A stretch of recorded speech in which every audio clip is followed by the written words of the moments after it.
Do for map 13 is to do the calculations. So first of all, let's work out the strike and dip both above and below the unconformity.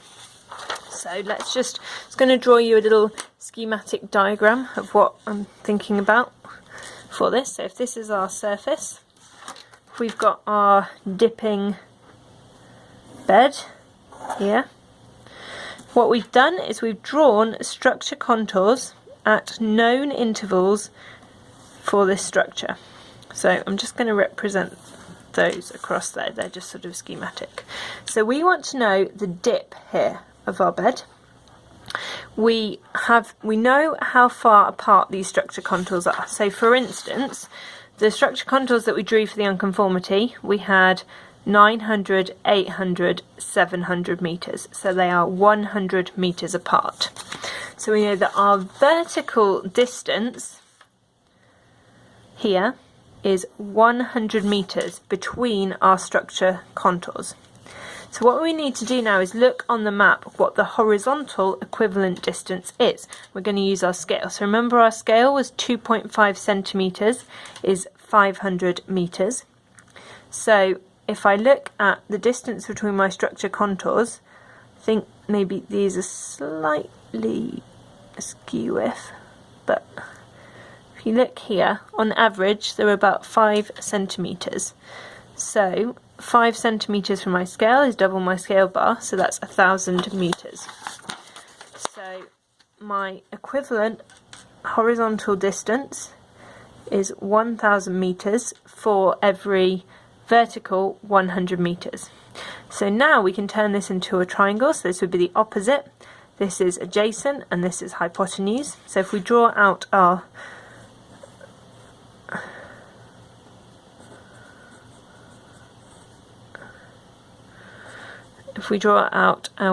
trigonometry, so SOHCAHTOA, you can see that we want to know the angle. We've got opposite and adjacent, so we're going to use tan. So we're going to use tan. So angle equals tan minus 1, opposite over adjacent. So we're going to use tan minus 1, 100 over 1,000. So my calculator, so I'm going to do inverse tan 100 divided by 1,000. So that equals 5.7 degrees. So that is my dip. Now, you're also told to work out the strike. Now, I told you all of this before. Now, this is a compass which can help you when you're thinking about strike, although we can also use a protractor as well, which I cannot find right now. Aha, right.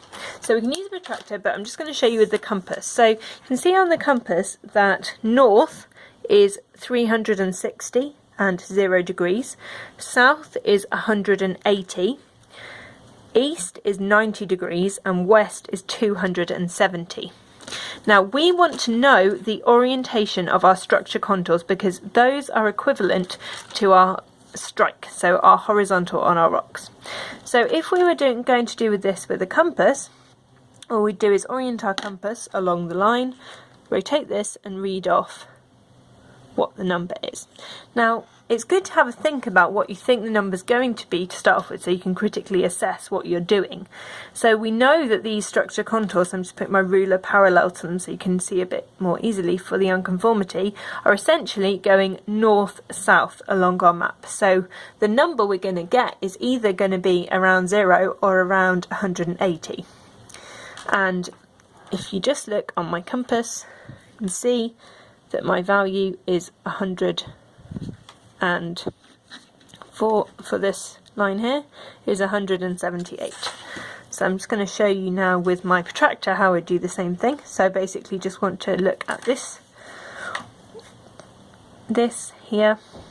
I'm just going to use the edges of the map to line this up, and I can go around the edge, so 0, 90, 100 and 76 I've got with my protractor. So there is a bit of a margin for error. So I'm going to write that down now here. So my strike is 176 my dip, I'm going to just round that up to 6, so I'm going to do 0, 6. And then my dip direction is the direction on the map that my unconformity is dipping, which we know is to the east. So that is my strike and dip for the units above the unconformity. Now let's think about the units below the unconformity. Again, our structure contours are all 100 meters apart, so we're going to use the same 100, but this time let's measure how far apart they are.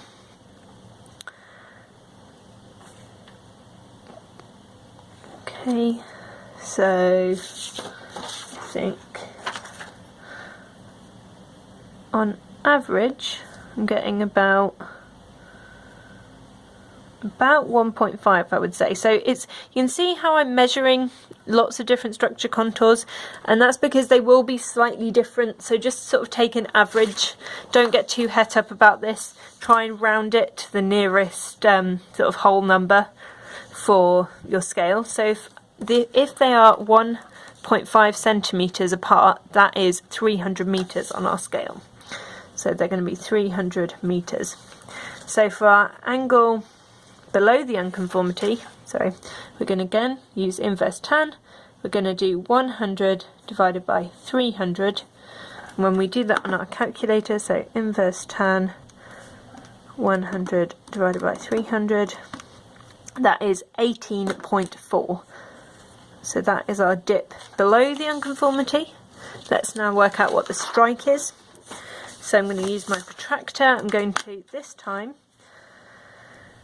I'm going to measure around. So again, my structure contours are pretty much going north-south, so I can use that to critically assess what number I'm likely to get. But if I just level up my protractor so it's pretty much going north-south along, I'm going to count around to where my structure contour is, and that is giving me a strike of 165. So my strike this time is 165. My dip, I'm going to round it, so 18, and again we're going east, so that's for units A to D. So my strike and dip above the unconformity is 176.06 to the east, and below the unconformity is 165, so very similar strike, 18 to the east.